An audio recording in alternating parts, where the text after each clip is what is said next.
Hi, family. This is the Actualize Earth podcast, and my name is Juicy Life. We're here to explore the hero's journey, the challenges that we all go through in life in our own unique way, and the beautiful gifts that come out the other side. And this Actualize Earth podcast is an opportunity to really highlight the people in our community who are going through that and sharing their gifts and sharing their art, their beauty, their creativity to create a more beautiful world in so many different ways. We're blessed today to be having David Satori as our guests. Now, we'll get a little bit more into his background, but he's a prolific musician and known for his work with Beats Antique and Dirtwire. And more specifically, he's been working on a new project that we want to highlight here a little bit, which is the Sunrise Studios Collective. And they are doing an event on June 18th, the solstice event, to share about their work and bring some resources in to the wonderful work that they're doing in creating these music studios and regenerative community projects around the world. So I'm excited to get into that with David here today. But before we do, I really love starting in the space on the personal journey and this hero's journey aspect, because I shared it in the Origins podcast, but it seems to me that if we look at ourselves as trees, the challenging experiences are like the roots that go down into the earth. And the vulnerability of recognizing that we're going through these challenges is almost like that shared root structure, the mycelial web, that helps us feel a deeper sense of belonging and like we're not in this alone. And so, David, the prolific creator that you are, I'm sure has been a very challenging and beautiful journey. I'm curious if you can share about your experience about how you got to be where you're at now and the challenges and the gifts and the beauty that has unfolded along the way to inform that journey. Wow, well, thank you, Juicy, for having me on here, inviting me, and congratulations to Actualize. I remember when you were starting it, so it's really great to see it happening and being such a hub for Boulder and the community here and Colorado. Yeah, man, wow, that's a big question. Like, how did it all start? I mean, for me personally, um, I was probably 10 years old. Yeah, 10 years old. And my brother had come back from school. He was at a boarding school, staying away for almost a year. And he came back and he was playing guitar. And my parents are not musical. My mom is artistic. She's a painter, and amazing pastel painter and graphic designer. So we had that artistic element in our family, but no music. And my brother came back with his guitar, and he was in the back of. I remember it so vividly. He was. We were. My mom was getting groceries, and we were hanging out in the car, and he had the guitar, and he had just got it tuned up or something. Like, we just got my dad's old guitar that he had tuned up, and he just started playing CCR, Bad Moon Horizon. I see a bad moon horizon. And I was like, what? My brother is singing and playing this guitar, and it just like put that shiver through your spine, because my brother such an influence in my life, and he's my older brother, so it was a big deal. And from that point, I was just hooked. And he also had a huge influence on my music taste. Like, he was showing me all this music, psychedelic music, and I got In Excess and U2 and all these rock bands in the early '90s, '80s, and so anyways, that's how it started. Like, was that like sort of moment, that pivotal moment of seeing someone that I looked up to play. And then from that point on, I just started taking music lessons in high school, and I got hooked and started a band, and that really got me going. And I wasn't super into sports. I played a little soccer in the beginning, but every day after high school, like, we would go into the garage and just rehearse. And I've still have never rehearsed that much with any band because that's all we did. And we produced our own album in high school and wrote our own music. And I was playing drum set in that band and some guitar. But that was a huge moment of like producing an album. And like, we got hired a guy, and he like set up all the mics, and we rented a space and yeah, we were like just going for it at like 17, 16, and then that sort of like brought me into this sort of like moment of, oh, you can record yourself, you can do this yourself. And I had a 4 track and it just sort of my parents were really encouraging. They were just really they were very supportive, like, paying for my guitar lessons and taking care of that. And, you know, it was never like an issue or never any friction point. They let me rehearse in our house and play drums. And so, yeah, really big support from my parents. And then from there, I went to college. I went to music school. I developed I auditioned for this school called California Institute of the Arts and got in. And, uh, and at 18, I went to music school and just this music school is where I think this ties into what I want to talk about today. It's a really well known for its world music program. It has, amazing teachers from West Africa, from Ghana, these famous drumming brothers called the Ledzepko brothers, and they have an amazing Indonesian music program where I studied Balinese music and went to Bali. And since then, I've been to West Africa and played music there. And so that school, from that moment, my brother playing guitar to going to that school, it's just been a full on ride, man. And then I moved up to the Bay in a bus. I had a vegetable oil powered bus, and we used to go behind restaurants and suck up the oil. And me and Evan from Dirtwire were in a band called the Funnies, and we're actually going to start releasing a bunch of that old music on our personal Spotify's. But anyways, we toured in this veggie powered bus and then I started I would get joined an Afrobeat band and, we traveled to West Africa and, like, we did a tour through Benin, Togo, and Ghana, and Nigeria, Wow. and, uh, and that was wild, and that again, that has influence on this, nonprofit that, I am, we're gonna talk about, but, yeah, man, I've been really fortunate to just keep following the thread of inspiration and just feeling really at a young age the empowerment of fulfilling your dream. Like you have an idea and like, we want to make this album in high school and we did it, and I think that was a really catalyzing moment of being like, oh, how do we do that? And then wow, we have like a double CD that we produced and we made. And it was just such a cool moment to feel that physical tangibility of an idea come to manifestation. Totally. Beautiful journey and story, and I love the inspiration from the family, from your brother and from your mother as well. Uh, Mm. I think it's one of the things that's almost lost in our culture is the relational web that so deeply influences us in our growth and journey and mentorship and those types of brothers, literally and figuratively brothers in our lives and Mm. sister, Yep. um, shape us so much. Hmm. So, kinda curious to double click on, maybe the challenging points to your journey. I hear these beautiful highlights in it, but, we also kinda live in a culture where there's, like, I don't know, sometimes the story that the starving artists, the people who are exploring their passions, Yeah. it's hard to do that in the world. That's at least the primary story, and I'm Mm. curious, yeah, how was that journey of becoming the artist that you are now to share your art, your music in the world? Yeah, I mean, I can pull out some moments of the sort of the hero's journey in some of these trips. I mean, getting a bus and figuring out how to manage a bus and like buses breaking down on the side of the road and engines blowing up. I mean, I've owned a bunch of buses, like 6 to 7 buses. I can't remember. Um, So the act of, like, trying to manifest your dream, you're gonna come up to these huge walls of, like, full, like, "Oh, wow, I should just give up. This is really discouraging." The bus is broken down. Nobody was at our show that we just played, playing for empty clubs, like, just like, what are we doing? Like, what and but just keeping it going, like, being like, "Okay."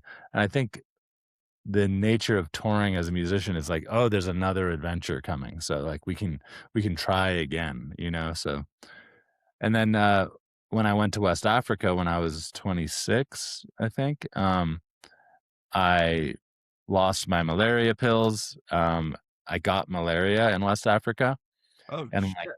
when I came back, luckily, I didn't fully hit me when I was there, although they might have been able to fully help me, but I got a severe case. I got cerebral malaria that went to my brain. Whoa. And when I was back in California, I got a test and they didn't even see it because 'cause they're not used to malaria. They're not used to this kind of malaria, so they couldn't even find it in me, even though I was super ill. And I went home and I luckily got to the hospital through a roommate in time, and then that night I fell into a coma.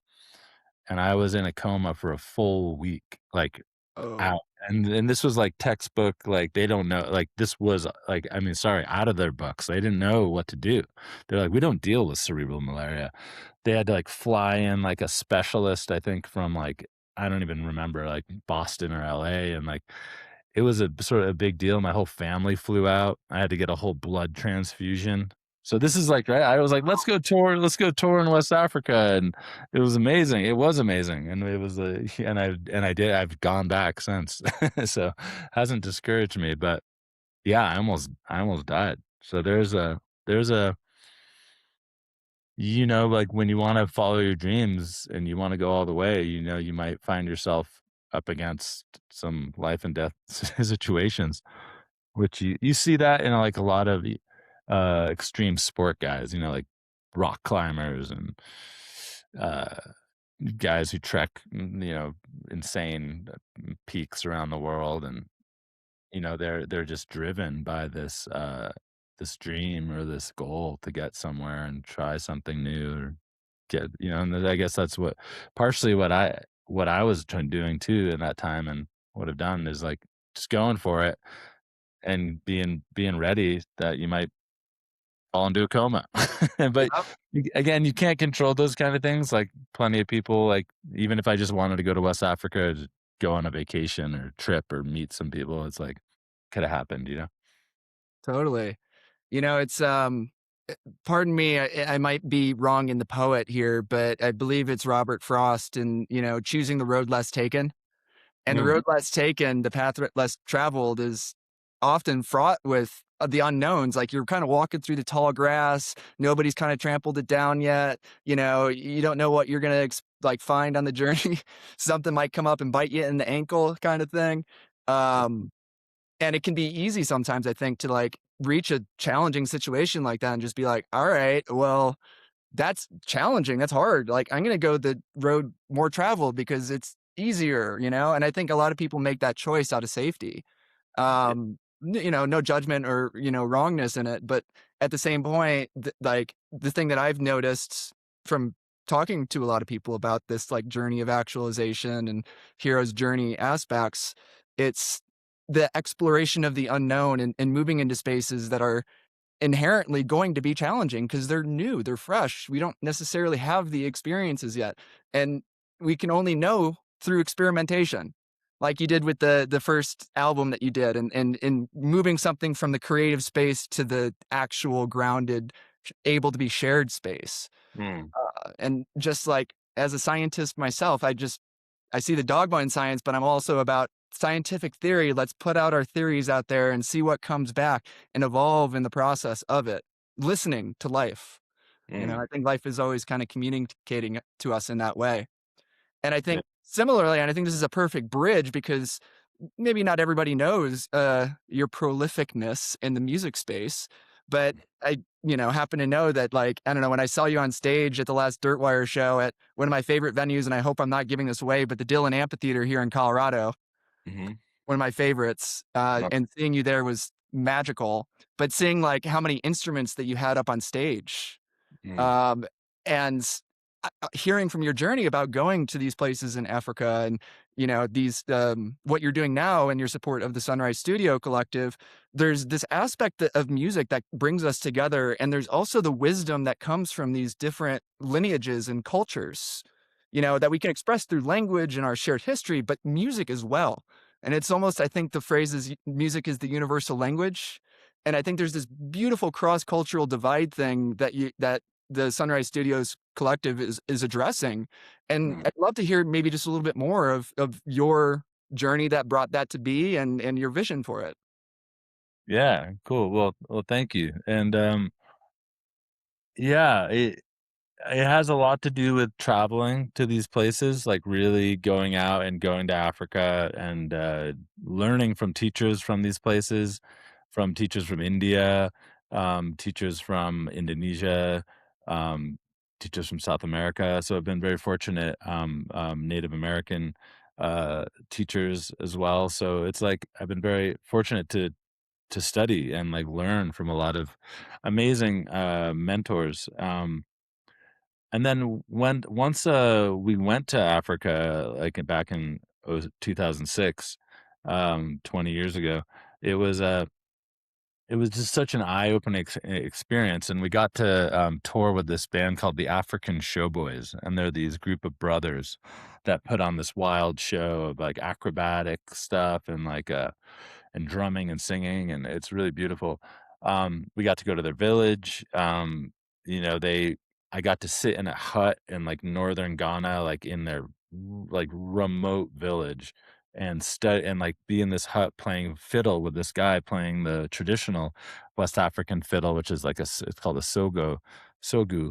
It's just a one stringed instrument, but he rocks on it, and it was just like blowing my mind how to sort of just take that in, and I was just trying to keep up with them. And so having experiences like that, um, really have sunk into me deeply and I was like, how do I give back? Because a lot of our music, a lot of the music you hear from Dirtwire is strongly influenced from West Africa, from the Middle East, India, South America, all over the world. We're a very globally influenced band, and you know, Delta blues and Americana music as well. So we're trying to mash all these together.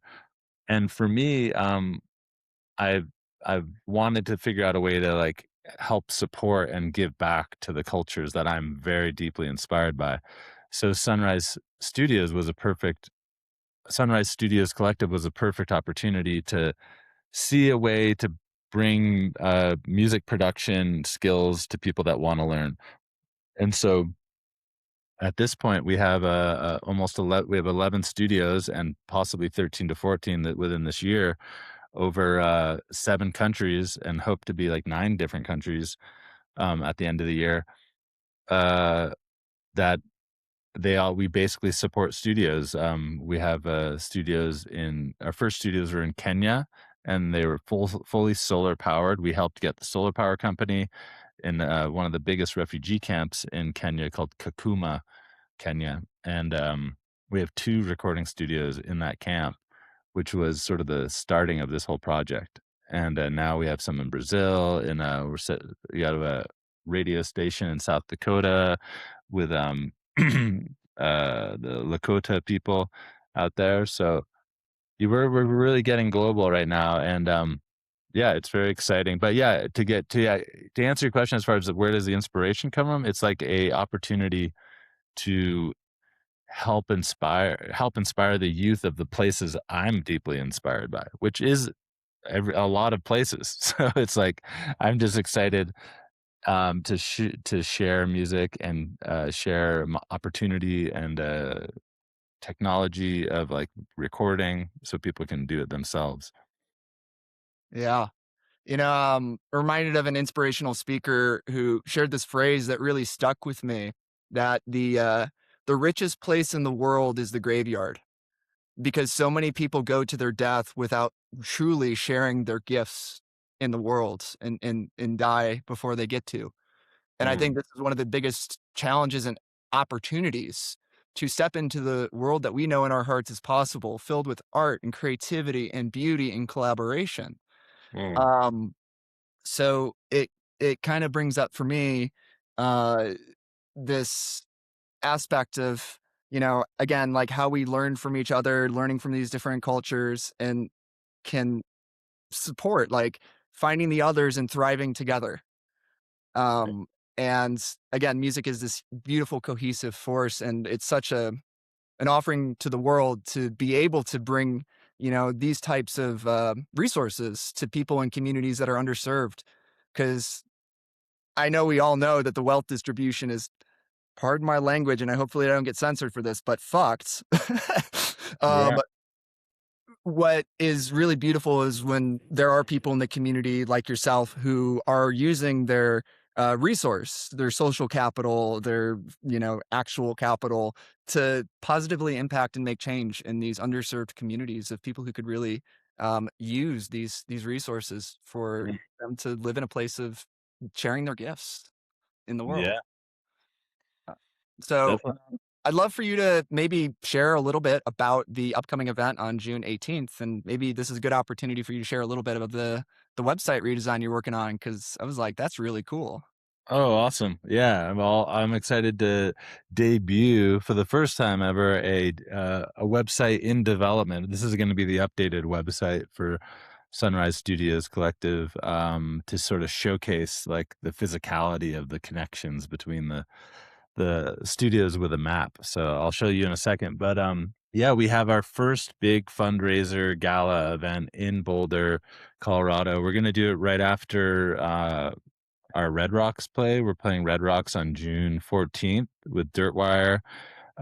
Trevor Hall is going to be there, Thievery Corporation and Parangi. So we're really excited. We're friends and we love all of those bands, and it's going to be a family affair.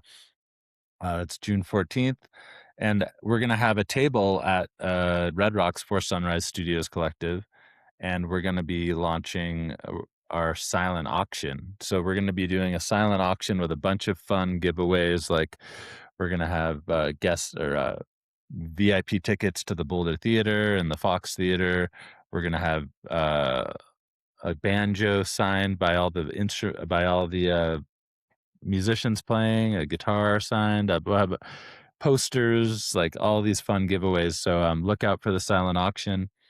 But then that's sort of building towards our dinner, and we're doing a private house experience dinner, and it'll be in Boulder on June 18th, the Thursday after Red Rocks. So June 18th in Boulder, and I'll give you like the links to the event page so you people who see this can look. You can click down below in the info and check out the tickets. We're definitely asking for like a good chunk of money. Any starting price right now is 150, but this is like with a nice Brazilian like meal and everything. So that money will go towards Sunrise Studios and help this project that we're talking about, help fund young artists around the world record, do music, and do video.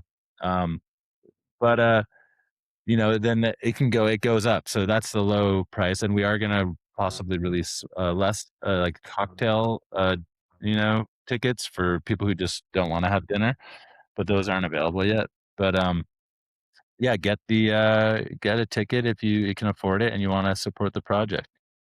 You wanna check out the website? Yeah, let's check it out. Okay, here we go. And, Share. yeah, narrate just a little bit because not everybody is gonna be watching the video of it. Okay.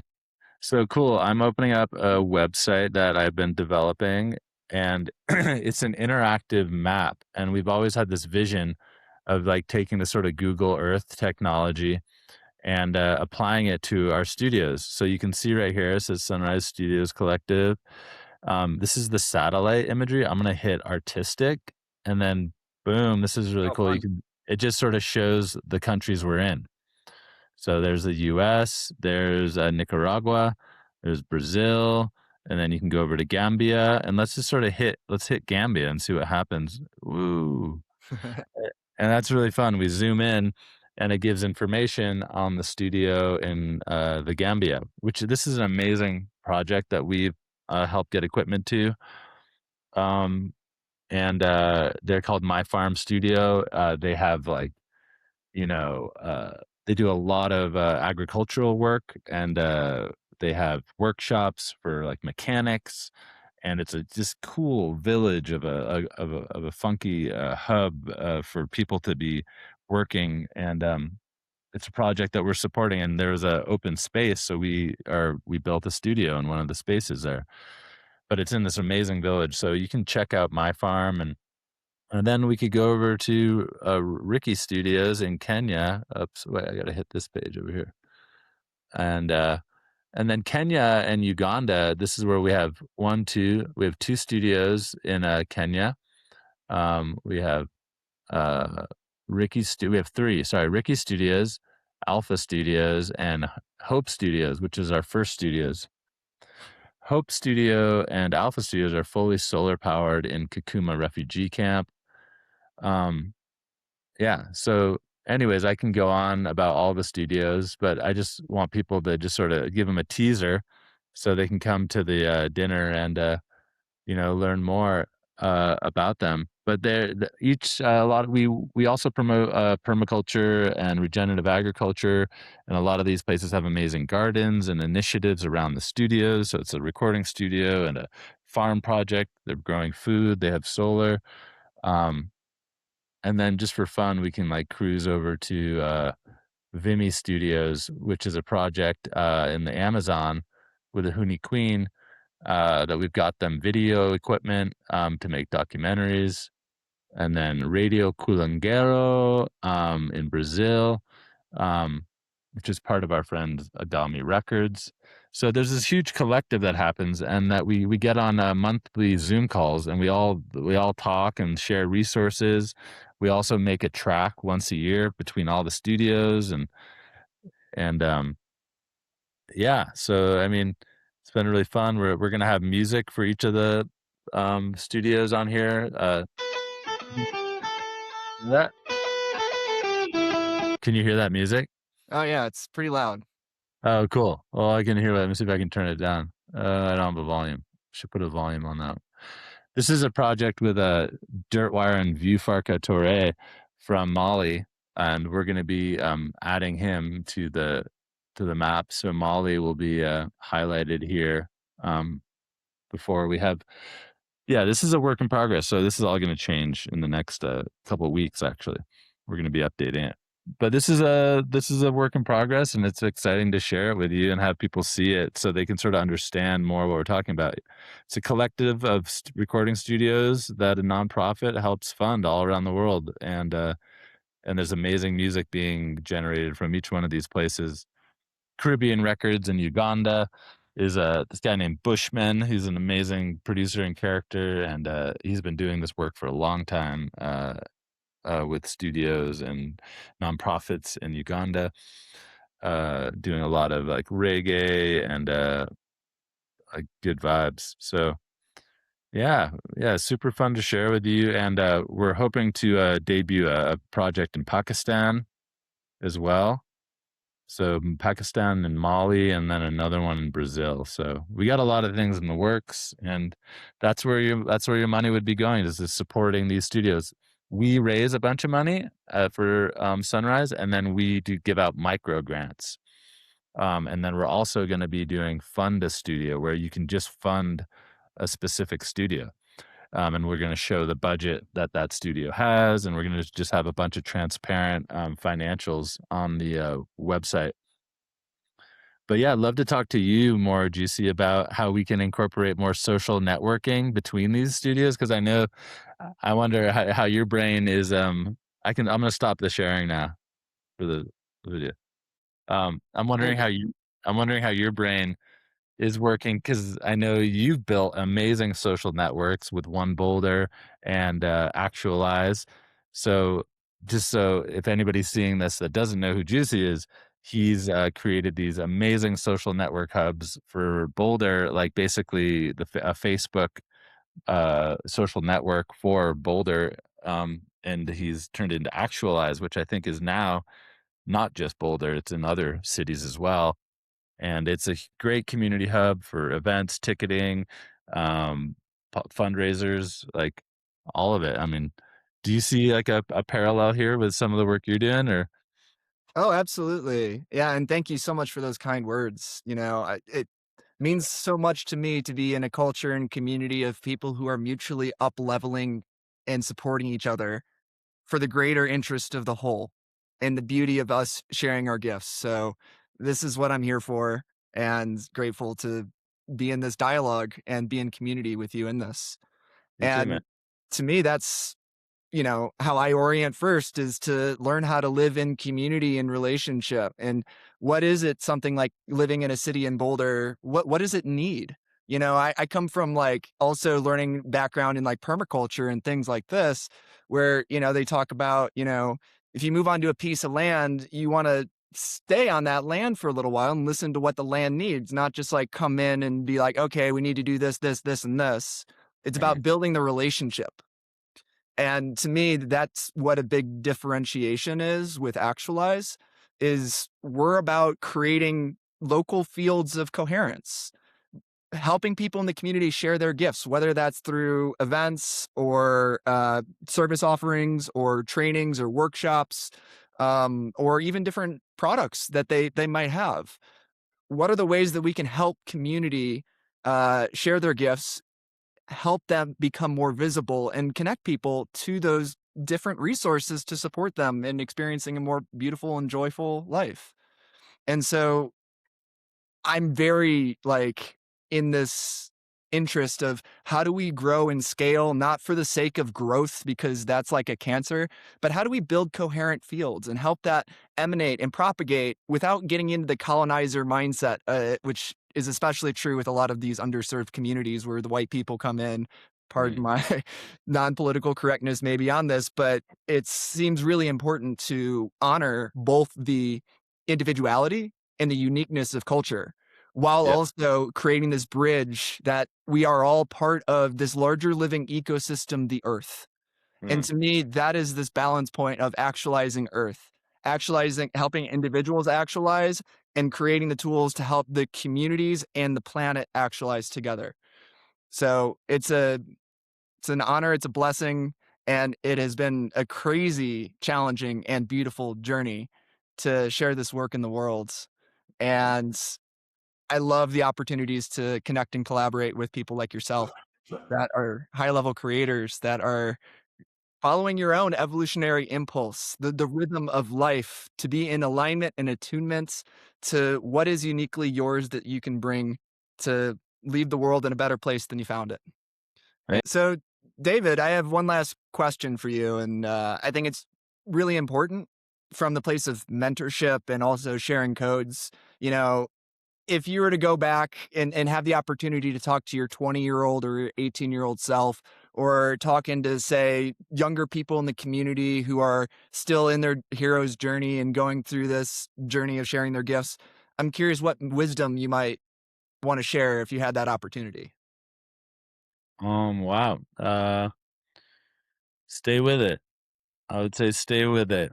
Um, I think it's what you were going back to, of people maybe feeling intimidated by following their dreams, because when they come up against how hard it is to follow their dreams, they maybe go towards a path that's a little easier, so, or, less challenging for them.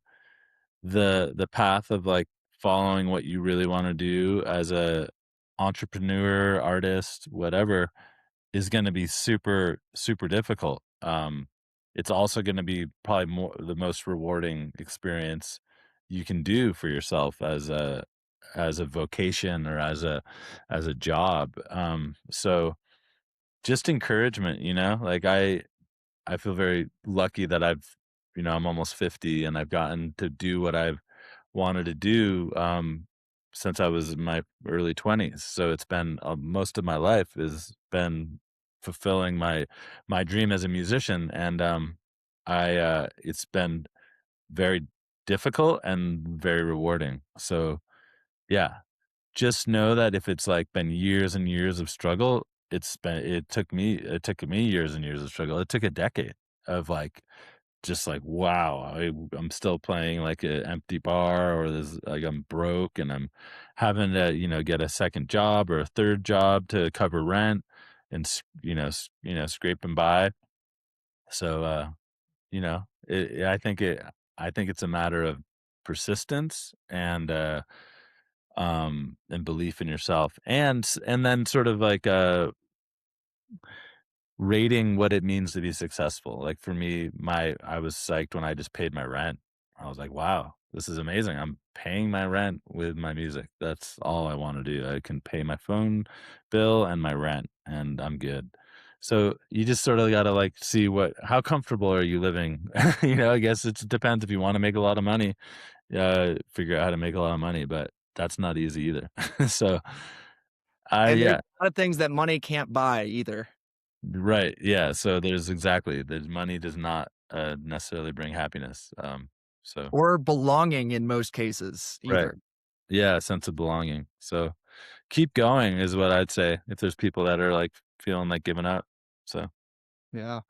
And I thought I was gonna share with one quote, but the way that you started that share, I can't help but not use the Albert or yeah, Thomas Edison quote, it's like, I didn't fail to make a light bulb 1,000 times. I learned 1,000 different ways that didn't work.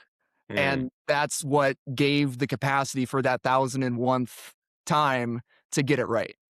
yeah, And sometimes it is banging your head up against the wall for quite a long time, decade in your case, decade plus in my case, yeah, and such a rewarding journey of what can be created on the other side of what seems to be an impossible chasm to dream your way over. yeah. So the quote that I did want to leave it on because it's music themed is by Alan Watts, and it's think about a piece of music, some great symphony. We don't expect it to get better as it develops, or that its whole purpose is to reach the final crescendo. Enjoy the journey through all Okay, the challenges and all the beauty. It's not about getting to the end as quick as possible. It's about enjoying the music of life while mm. we have the opportunity to live it. I love it. That's funny. Like I have another Alan Watts quote that I love that has the same sentiment. And he says, "We missed the point the whole way along. It was a musical thing, and we were supposed to sing and dance while the music was being played. Like there's no destination. It's like tapping into where you are on this journey and being okay with it because there's once you get to the top, it's not as awesome as people think, It's like it's the journey. Yeah. Yeah. Well, beautiful, David. Thank you so much for joining on the podcast today. And thank you for all the listeners who tuned in. It takes all of us, both me and David to be here to record it and also to be witnessed by those in the community. So thank you all for joining us. May this support you in your journey of actualization and living more of the life that you're wanting to lead with connection, belonging, community, and purpose. All right. Looking forward to sharing with the next podcast. Take care. Love See you. ya.